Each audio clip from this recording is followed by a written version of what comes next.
Hello friends, Radhe Radhe. कैसे हैं आप सभी? स्वागत है आप सभी का मेरी एक और स्टोरी वीडियो में। चलिए आज की स्टोरी को सुनते हैं। आज मैं आपको एक ऐसी कहानी सुनाने जा रही हूँ जो हमें सिखाती है कि सच्ची भक्ति, दया और अच्छा व्यवहार कभी व्यर्थ नहीं जाता। भगवान हमेशा हमें सच्चे भक्तों की सहायता करते हैं। ये कहानी है एक देवरानी और जेठानी की। एक छोटे से गांव में एक बड़ा परिवार रहता था। परिवार में सास, ससुर, दो बेटे, बड़ी बहू और छोटी बहू रहती थी।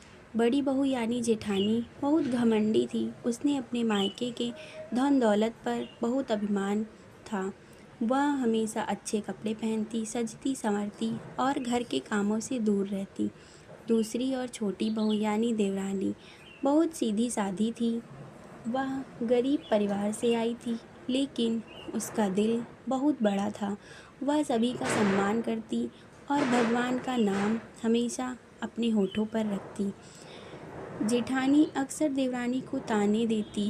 वह कहती, तुम गरीब घर से आई हो, तुम्हें क्या पता बड़े घर के तौर तरीके। देवरानी मुस्कुरा देती और चुपचाप अपना काम करती रहती। वह जानती थी कि बड़ों का सम्मान करना ही उसका धर्म है। देवरानी रोज सुबह जल्दी उठती, सबसे पहले स्नान करती, फिर घर के मंदिर में दीपक जलाती, भगवान कृष्ण की पूजा करती और प्रार्थना करती, हे प्रभु मेरे परिवार को सुखी रखना।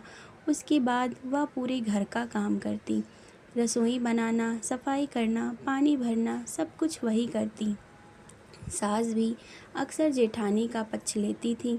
अगर कोई गलती होती तो डांट हमेशा देवरानी को पड़ती, लेकिन देवरानी ने कभी शिकायत नहीं की।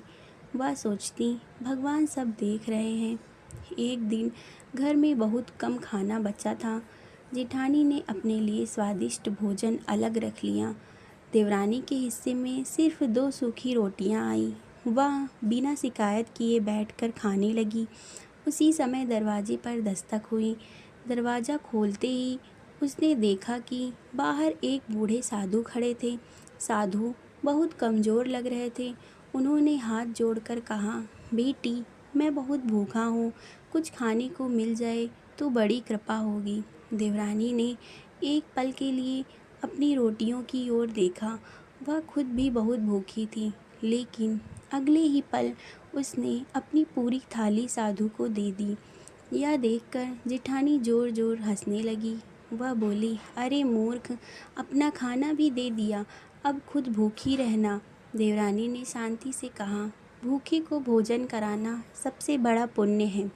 साधु ने भोजन किया और आशीर्वाद देकर चले गए। रात को जब सब सो गए, तब देवरानी भगवान की मूर्ति के सामने बैठकर प्रार्थना कर रही थी। अचानक पूरे कमरे में तेज प्रकाश फैल गया।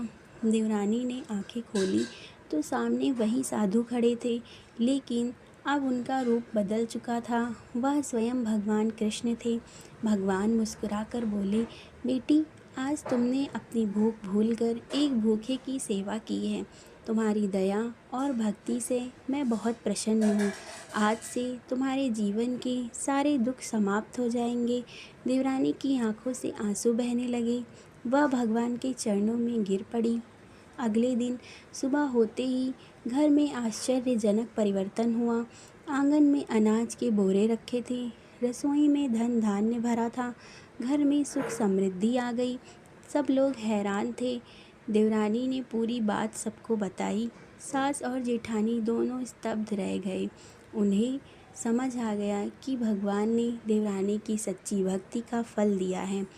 जेठानी रोते हुए देवरानी के पास आई। वह बोली, बहन मुझे माफ़ कर दो, मैंने तुम्हारा बहुत अपमान किया।